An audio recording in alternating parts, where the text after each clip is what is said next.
Welcome everyone to the non-spoiler review of the Reading Writing Corner. I'm your host, and this is a non-spoiler review for Study in Scarlet by Arthur Conan Doyle. Sir Arthur Conan Doyle.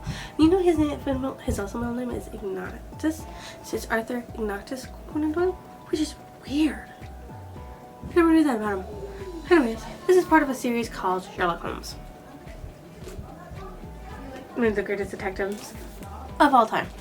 Now, about the series. Join John Watson as he discovers a most curious fellow that uses his mind in a way that he has never seen before. Who exactly is Sherlock Holmes? What made me read this book is Sherlock Holmes. I have loved Sherlock Holmes since I read The Hound of the Baskerville back in high school. The way the stories are crafted is magnificent. When a gruesome murder in an abandoned house shocks the city, Holmes and Watson are drawn into a complex plot of love, betrayal, and revenge that stretches across continents. From the foggy alleys of London to the arid plains of the American West, Holmes applies his unique methods and sharp intellect to uncover clues and deduce truths that elude Scotland Yard's finest. Witness the debut of literature's greatest detective duo in a case that unveils a chilling and unforgettable villain. Join Holmes and Watson on their inaugural adventure, where every clue is crucial and the pursuit of justice is relentless. Holmes and Watson are two very different people that should not get along, but Watson was intrigued by Holmes' mind. The setup of characters was done just right. As you got to know the characters, including those that are briefly introduced, the motives are laid out for the reader to pick up immediately. The characters' reaction to the situation were what I believe those in the 1900s would react. The genre is considered to be classic fiction. Did this live up to my expectation? Yes. It was wonderful to read the beginning of how Sherlock Holmes and John Watson became roommates and friends. Which character did I relate to the most? John Watson, in the amazement of how Sherlock Holmes' mind works.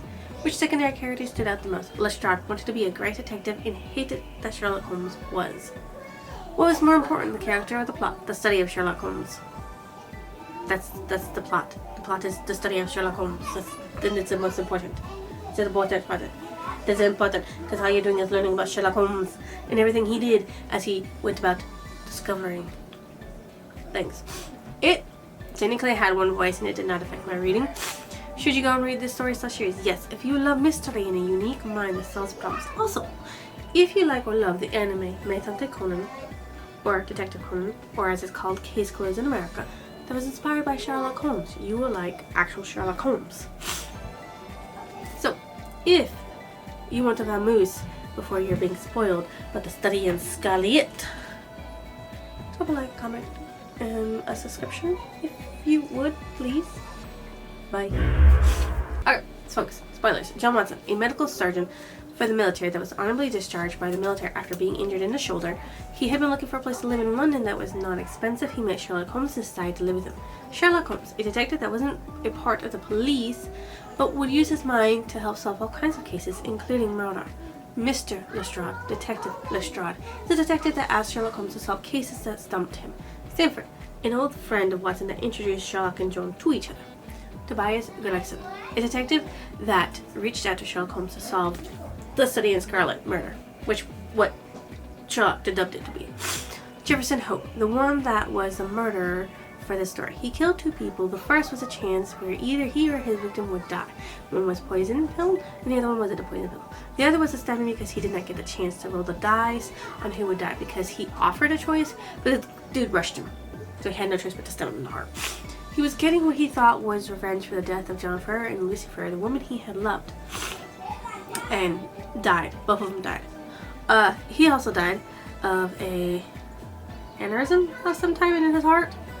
John Ferrer is the father of Lucy that joined the Mormons, I forget what they're called, in some place, in order to save her life and his own. He didn't want Lucy to marry someone she did not fancy nor want. He was shot dead as they ran away.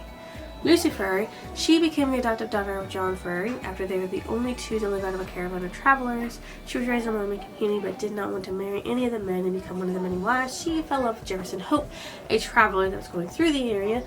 After her father was killed, she was forced to marry Enoch Drebber, but died from grief, sadness, and a lack of being cared for in a way that a woman deserves.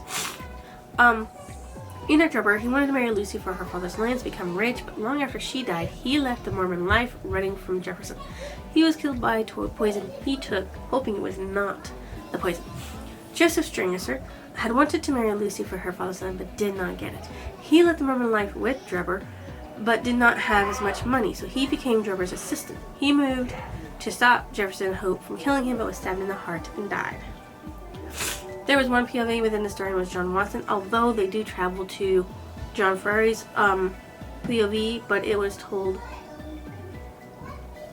I guess it was told through his POV, but still, it was just a break to explain what happened to Jefferson and the Ferrys to understand why he was murdering these people. I don't really count it part of the story. It was a little meh for me. My favorite character was Sherlock Holmes because of his mind. My most disliked character was Enoch Drebber because he wanted land, he wanted to be richer, and John Ferry was the richest Mormon they had, and he wanted that. And he didn't care how many wives he had, or the fact that that Lucy did not love him. It was just like the elders said that we could have you. I want you, because I want your land, because your land becomes mine when your father dies. It was told in chronological order, except when giving background information on the reason why Jefferson Hope hunted down and killed 2 people. It had appropriate language for the time period. The foreshadowing was there if you look hard enough because it was seamlessly put into the story. The suspense was there whether Sherlock Holmes was correct and would arrest the correct murderer, or if he would get away. Because I mean, at one point he was struggling to get away, and I thought maybe he would escape. The background is explained enough to understand John Watson, Sherlock Holmes, Jefferson Hope, Enoch Drebber, and Joseph Stranger. So, the title of the book meant Sherlock was studying a case that dealt with blood. He called it Study In Scarlet because there was a scarlet trail of blood and he wanted to find it. On the cover of the book is a dark salute of Sherlock Holmes and his shadow leaning on the wall. Now this is part of a book set, a Wilco book set that was done. I have like the whole set, so that's what this is. What stood out as memorable was the way John Watson scoffed at an article Holmes wrote until he showed him the deductions that he used of his mind.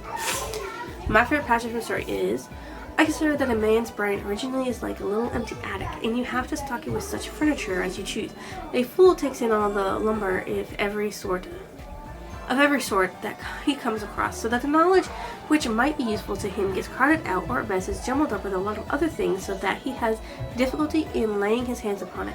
Now, the skillful workman is very careful indeed as to what he takes into his brain attic. He will have nothing but the tools which may help him in doing his work, but of these he has a large assortment, and all in the most perfect order. It is a mistake to think that that little room has elastic walls and can distend to any extent. Depend upon it there comes a wait time when for every addition of knowledge you forget something you knew before. It is of the highest importance, therefore, not to have useless facts elbowing out the useful ones. So he says this to Watson after he finds out about astrology or something like that, and he's like, I'll forget about it now because it's useless to me. And Watson's outraged, like, why would you forget that? And he's like, this is why. Because my brain attic cannot hold useless information that's not going to help me solve cases. Because that's all he wants to do is solve cases. My favorite quote is Study in Scarlet, the moment he decides to call it A Study in Scarlet, which is what the title of the book is. Well, this also has a sign of horror in it, but we didn't read that because that one didn't come up. That's the next one. What I thought about the ending of the book. I was glad the murderer was caught. Sad he died before he could be tried, because I believe every murderer should be convicted of the things they did, so the people who were affected get justice. Even if the 2 who did die technically, well, deserve some kind of punishment. Not death per se, but a punishment indeed. What book did it remind me of? The Hound of Baskerville by Arthur Conan Doyle. I will review that one for the channel in the future. This book, as you know, is part of a series called Sherlock Holmes. There are actually 62 stories, 4 novels, and 58 short stories. That's a lot. Maybe I'll review all of them on the channel. If I have them all. I don't know if I do, but I have a lot of them. So there you go. I rate this a 5 because it was perfect to read. Arthur Conan Doyle is a master at writing in mystery, and Sherlock Holmes is his masterpiece. So if you think I deserve a like, comment, or even a lovely subscription, drop it down below. I will see you next illusion.